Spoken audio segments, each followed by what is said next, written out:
اور میں آپ کو بتاؤں بڑے بڑے موحدین موجود ہیں غیر مسلموں میں، اور بعض اوقات تو ان کی خدا کے ساتھ ایسی کمٹمنٹ ہے وہ مسلمانوں میں نظر نہیں۔ ایک بندہ کرسچن تھا، نام اس کا ذہن سے اتر گیا، یورپ میں ہی، اس نے اپنے بارے میں یعنی اس کی بایوگرافی اس نے خود بھی لکھی، بڑی زبردست بات اس نے، میں نے اس کے اوپر پڑھی ہے، یقین کریں بندے کے آنسو نہیں رکتے، ہے کرسچن۔ وہ کہتا ہے کہ میری عمر 70 پلس ہو چکی ہے اور مجھے ڈاکٹروں نے بلڈ کینسر ڈائگنوز کر دیا اور میں اس دن سے خوش ہوں۔ کہتے ہیں میں نے یہ بھی دیکھا ہے میرے ساتھ کتنے میرے لوگ ایک ایک کر کے فوت ہو گئے، اور میرے دوستوں کو جب کبھی کوئی بیماری کا پتہ چلتا تھا کہ تمہاری زندگی کے اتنے دن رہ گئے ہیں، تو وہ لگتا تھا اس اتنے دنوں سے پہلے ہی مر جائے گا غم سے، کیونکہ اس نے دنیا کی زندگی کو سب کچھ سمجھا تھا۔ کہتا ہے جس دن سے مجھے پتہ چلا ہے نا، تو میں تو بےتاب ہوں مرنے کے لیے۔ کہتا ہے اس لیے کہ میری عمر اس وقت 5 سال تھی۔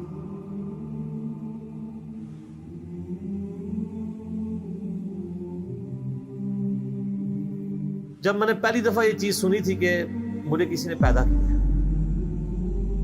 اور اس گارڈ کی ڈیمانڈ ہے کہ میں ہفتے میں ایک دن سنڈے کا دن اس کو دوں،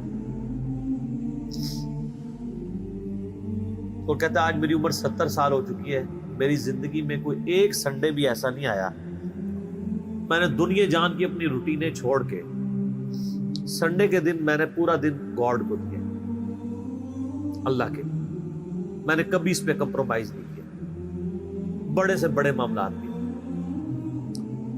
تو کہتا ہے مجھے امید ہے کہ جس گاڈ کے لیے میں نے اتنی کمٹمنٹ کے ساتھ زندگی گزاری ہے اور میں نے اس کے اوپر کسی کو کمپرومائز نہیں کیا، وہ مجھے رسوا نہیں کرے گا۔ تو کیا ہمارے مسلمان بھی یہ دعویٰ کر سکتے ہیں؟ کتنے مسلمان جو کہ جی ہم نے جب سے سنا ہے کہ 5 وقت کی نمازیں ضروری ہیں، میری زندگی کی ابھی نماز بھی کچھ ہوئی۔ ایسے لوگ جو خدا کے ساتھ کمٹمنٹ رکھنے والے لوگ ہیں، ان کو گیون سرکمسٹانسز میں جتنا اللہ کا تعارف ہوا، نبی علیہ السلام کا پیغام بھی پہنچا تو ٹیمپرڈ فارم میں، وہ اللہ تعالیٰ اس کا معاملہ کرے گا، اور اللہ تعالیٰ کے اوپر کسی کی دھونس نہیں ہے، یہ ذہن میں رکھیے۔ بخاری اور مسلم دونوں میں حدیث ہے، نبی علیہ السلام فرماتے ہیں اگلے زمانوں میں ایک شخص تھا جس کی موت کا وقت قریب آیا تو اس نے اپنی اولاد کو جمع کیا کہ میں تمہارا کیسا باپ تھا؟ ان کا بڑے اچھے باپ تھے۔ انہوں نے کہا اگر تم مجھے اچھا سمجھتے ہو تو میری ایک وصیت ہے، جب میں مر جاؤں میری لاش کے ٹکڑے ٹکڑے کر کے اس کو آگ لگانا اور اس کی راکھ کو ہواؤں میں اور پانیوں میں اور کھیتوں میں بکھیر دینا۔ لئن قدر اللہ علیہ، اگر اللہ تعالیٰ نے مجھ پہ قدرت پال تو مجھے ایسا عذاب دے گا کہ کسی کو نہیں دیا ہوگا۔ یعنی وہ سمجھتا تھا میں خدا کے لیے وہ کمٹمنٹ کی زندگی نہیں گزار سکا۔ یہ حدیث بخاری مسلم دونوں میں ہے، مشکات میں دوسری جلد میں اللہ کی رحمت کے بیان میں آپ کو ملے۔ نبی علیہ السلام فرماتے ہیں جب وہ فوت ہو گیا اس کے پچھلوں نے یہی کچھ کیا، تو اللہ تعالیٰ نے ہواؤں کو پانیوں کو حکم دیا کہ اس کی راکھ سمیٹو، راکھ سمیٹی گئی، اللہ نے اسے زندہ کر دیا۔ اللہ نے کہا ہاں بھائی، جس چیز سے بھاگ رہا تھا وہی چیز سامنے آ گئی، یہ تو نے کیوں کیا؟ اس نے کہا یا اللہ میں تجھ سے بڑا ڈرتا تھا، میں اس طرح کی زندگی نہیں گزار سکا۔ اللہ نے فرمایا تیرا یہ یقین تھا کہ تجھے کوئی پوچھے گا؟ بس اتنی بات ہے۔ کہاں یا اللہ تھا، اور میں یہ سمجھتا تھا کہ اس طرح اگر میری راکھ یعنی کہ بکھیر دی جائے گی مجھے زندہ نہیں کر پائے گا، حالانکہ یہ عقیدہ کفر ہے، لیکن یہ کفر جزوی ہے، کلی نہیں ہے۔ کلی کفر یہ ہے کہ کوئی شخص کہے کہ مردے کو اللہ زندہ نہیں کر سکتا۔ اسی لیے میں کہتا ہوں یہ مسلمانوں میں جو جزوی شرک آیا ہوا ہے نا، تھوڑا ہاتھ ہلا رکھا ہے۔ جب تک کوئی اللہ کو، اللہ اور محمد کو عبداللہ مان رہا ہے نا، اگر چھوٹے موٹے اس میں شرک آئے ہوئے نا، تھوڑا سا ہاتھ ہلا رکھے، آپ ہاتھ ہلا رکھیں، اللہ کا معاملہ اس کا معاملہ، اس کو سمجھائیں ضرور، اس کا شرک جزوی ہے، کلی نہیں ہے۔ کہ یا اللہ اسی لیے تو میں نے کہا تھا لئن قدر اللہ علیہ، اگر اللہ نے میرے پہ قدرت پال تو میں تجھ سے ڈر گیا، تو اللہ نے میں تجھے بخش دی۔ اللہ کو تو کوئی نہیں پوچھ سکتا نا کہ کسی کو گیون سرکمسٹانسز کیا دیے تھے، ان سرکمسٹانسز کے اندر اس نے کتنا بیسٹ پرفارم کیا۔ اب مسلمانوں کو بھی ذرا دیکھنا چاہیے کہ ان کو گیون سرکمسٹانسز کیا دیے گئے۔ ہم بالکل دین کے کنارے کنارے چل رہے ہوتے ہیں منافقین کی طرح۔ کیا ہم اپنے دنیاوی معاملات میں بھی کنارے کنارے چلتے ہیں یا فرنٹ سے لیڈ کر رہے ہوتے ہیں ہم مسلم؟ بڑھ چڑھ کے دین کی بات آ رہی، ناری کھوتی مر جاتی ہے، یعنی گدھا مر جاتا ہے۔ پرانے زمانے میں محاورہ بولا جاتا تھا نا، فلانے دی کھوتی مر جانا یا گدھا مر جانا، کہ جب وہ کام کی باری ہے تو ساتھ ہی گدھا مر گیا۔ اور کوئی اور اس میں ہمارے ساتھ کوئی ہمدردی بھی نہیں کرتا۔ میں اکثر کہتا ہوں کہ آپ دن کے وقت اپنے موٹر بائک کی ہیڈ لائن آن کر کے نا 1 کلومیٹر بھی سفر نہیں کر سکتے، آپ کو راستے میں کئی بندے ایسے ایسے اشارہ کریں گے، لیکن آپ ایک مسجد میں 50 سال تک بغیر سنت کے طریقے کے نماز پڑھتے رہے، کوئی بھی آپ کو ایسے ایسے نہیں کرے گا، کیونکہ وہ آپ کے شر سے ڈرے گا۔ آپ بھی مجرم ہے، اور وہ اس لیے مجرم ہے کہ اس کو چاہیے کہ وہ دیکھے۔ مجھے بتائیں، آپ کے سامنے ایک نابینا شخص ہے اور وہ ایک گڑھے میں گرنے والا ہے، تو آپ چیخ نہیں مار دیں گے ایک بار؟ اور وہ نابینا بھی آپ کی چیخ کو بھول کے کہے گا شکر ہے اس نے بچا لیا۔ لیکن دین کے معاملے میں آپ کسی کو پیار سے، محبت سے، کسی طریقے سے بھی سمجھانے کی کوشش کرے تو وہ آگے سے آپ کو دشمن سمجھتا ہے، لیکن دنیاوی منفعت میں نہیں سمجھتا، کہتا مہربانی سر، بڑی مہربانی۔ دین کے معاملے میں، اور دین کا یہ حال ہے کہ سب سے آخری پرائرٹی پہ ہے۔ بچہ بھی اسکول میں داخل کرانا 10 بندوں سے مشورہ ہوتا ہے، اور دین یہ ہے کہ جس آپ فرقے کی محلے کی مسجد میں پیدا ہوئے ہیں آپ کا وہی فرقہ ہے، ٹوٹل یہ آپ کی تحقیق ہے۔ میری جو پچھلے دنوں جو ویڈیو ایک چھوٹی چڑی تھی، زندگی بدلنے والی گفتگو، اس میں نے یہی تو پرونا رویا ہے کہ ادھر تو پیکے والا ہی معاملہ چل رہا ہے۔ تحقیق کا مطلب یہ سمجھتے ہیں کہ اچھا اب میں نے تحقیق یہ کرنی ہے کہ چونکہ میرے محلے کی مسجد بریلویوں کی ہے تو بریلوی کون ہوتا ہے جس کو یہ کام کرنے چاہیے۔ وہ اس طرف نہیں جائے گا کہ میں اسلام کو دیکھوں، وہ بریلوی دیوبندی اہل حدیث شیعہ کی طرف جائے گا۔ یہ آپ نے دیکھا کتنا فرق ہے؟ کوئی بندہ کہ جی میں تحقیق کر کے مسلمان ہوں، جتنے بریلوی دیوبندی اہل حدیث بیٹھے ہوئے ہیں وہ اس لیے کہ ان کے باپ دادا تھے یا انہیں محلے کو وہ مسجد لگتی تھی۔ تو سر میرا ایک معصومانہ سا سوال ہے کہ اگر آپ کے محلے میں قادیانی کی مسجد عبادت گاہ لگتی ہوتی یا آپ کے ابا جی قادیانی ہوتے تو آپ ماشاءاللہ بہت تحقیق کر کے مسلمان ہو جاتے، قادیانی ہوتے۔ اور دوسری طرف حال یہ ہے کہ جاہل سے جاہل آدمی بھی میرا جیسا کپڑا خریدنے جائے نا، کپڑے کو ایسے کر کے ضرور دیکھتا ہے، لیکن دین کے کسی عمل کو ایسے کر کے نہیں کوئی دیکھتا کہ یار نماز، یعنی ہر ایک کو نہیں پتا کہ کوئی اس طرح نماز پڑھے کو میں چیک ہی کر لوں یا نماز کس طریقے پہ، اور کوئی اتنا لمبا کام بھی نہیں ہے۔ ایک مسئلے کو چیک کریں گے زیادہ سے زیادہ 1 یا 2 دن لگ جائیں گے، چلو 1 ہفتہ لگ جائے گا، سیریس لیں اللہ کوشش کریں تو انشاءاللہ اللہ تعالیٰ حق تک پہنچائے گا۔ تو باقی اللہ کے فیصلے۔ سر آخرت کے معاملے میں ڈرتا ہوں، یقین کریں کہ خدا بڑا بے نیاز ہے، ہمیں تو اپنی آخرت کی فکر ہے، سیدھی سی بات ہے۔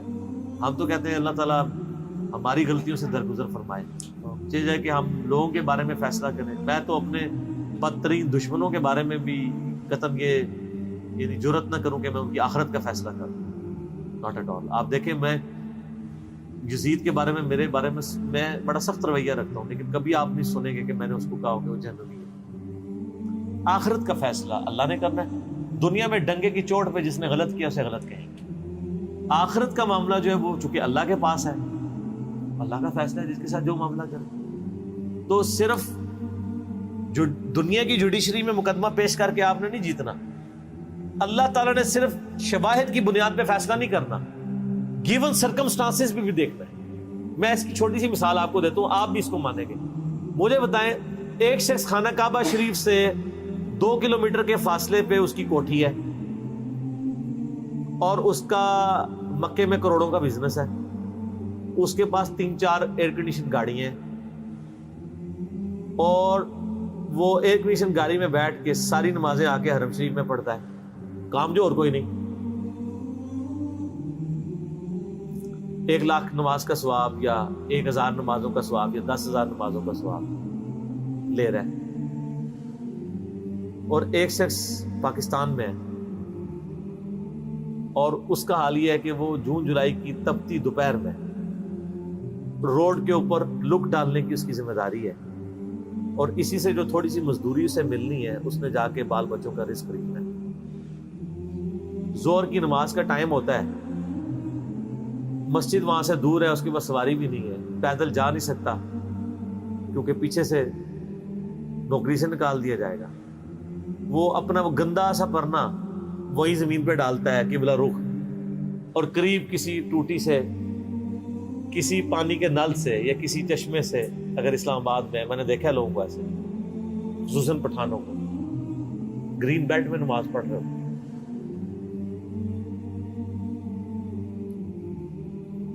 اور وہاں پہ بغیر جماعت کی وہ قبلہ رخ کھڑے ہو کے نماز پڑھ لیتے ہیں. آپ یہ کہیں گے کہ اس کو 1 لاکھ ضرب 27 جماعتیں 27 لاکھ نمازوں کا ثواب مل رہا ہے, اور اس بیچارے کو 1 نماز کی ثواب مل رہا ہے. میتھمیٹیکلی تو آپ کی ایکویشن ٹھیک ہے, لیکن اللہ نے تو گیون سرکمسٹانسز بھی دیکھنے ہیں. یہی وجہ ہے کہ نیکیاں تولی جائیں گی, گنی نہیں جائیں گی. گننے میں آئے تو سعودیہ والا پار, اور تولنے پہ آئے تو اس کی 1 نماز اس کی 27 لاکھ نمازوں پہ باری ہو جائے گی. جی سر, 1 روپے کے 1000 نوٹ پڑے ہوئے ہوں اور دوسری طرف 5000 کا ایک نوٹ پڑا ہوا ہو, تو ورتھ کس کی زیادہ ہے؟ 1 نوٹ کی. یہ 1000 اس کا مقابلہ نہیں کر رہے. کیوں؟ اس کی ورتھ زیادہ ہے. اللہ نے سرکمسٹانسز میں دیکھنا ہے. ایک ملٹی نیشنل میں جاب کرنے والا بندہ ایئر کنڈیشن کمرے سے اٹھ کے اٹیچ باتھ روم میں وضو کر کے بالکل قریبی ایک ایئر کنڈیشن مسجد میں جا کے نماز جماعت سے نہ پڑھے اور اپنے دفتر میں مصلی ڈال کے 2 منٹ میں فارغ ہو جائے, اس کی جماعت معاف ہو جائے گی؟ اس کی تو معاف ہو سکتی ہے جو روڈ کے کنارے یہ کر رہے ہیں, کیونکہ اس بیچارے کے گیون سرکمسٹانسز. تو اس لیے سر آخرت کے فیصلے نہ کیا کریں, ڈر جائیں. جتنا آپ کو اللہ کا خوف ہوگا نا, آپ آخرت کے بارے میں ڈریں. حقیقت بات ہے. اور پازیٹیو رہیں. میری وائف کا میرے ساتھ جھگڑا ہی رہتا ہے. میں بہت نیگیٹو چیزیں بھی لوگوں کی آبزرو کر کے نا, جب مجھے بالکل نظر آ رہا ہوتا ہے شواہد کی بنیاد کے اوپر بھی, میں درگزر کرتا ہوں. وہ آج بھی مجھے صبح کہہ رہی تھی کہ ایسے کیوں ہوتا ہے. میں نے کہا غصہ مجھے تم سے زیادہ آتا ہے, میری طبیعت زیادہ تیز ہے. کیا اتنی تیز تو نہیں ہوگی جتنی وائف کی, وہ زیادہ ہی تیز, لیکن میری طبیعت بھی بہت تیز ہے. لیکن میں جب یہ سوچتا ہوں کہ یار اس کو جو اللہ نے حالات و واقعات دیے تھے, اگر مجھے دیے ہوتے شاید میں اس سے بھی برا آدمی ہوتا. تو ہو سکتا ہے یار اس کو حالات ہی ایسے ملے ہوں. ساس بھی کبھی بہو تھی.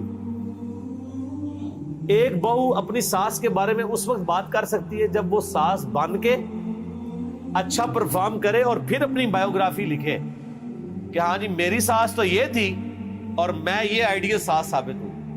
اللہ کے فضل سے میں نے تو آج تک کوئی ایسی ساس نہیں دنیا میں دیکھی. وہ جب بہو ہوتی ہے نا, وہ اسی وقت ہی وہ آئیڈیل ساس کی کوالٹیز بتا رہی ہوتی ہے. جب اس پہ وہ حالات و واقعات آتے ہیں تو وہ اس سے بھی ورس پرفارم کر رہی ہو. اور یہ دیکھا ہے, اسی کو کہا جاتا ہے نا خدا گنجے کو ناخن نہ دے. تو شکر کریں کہ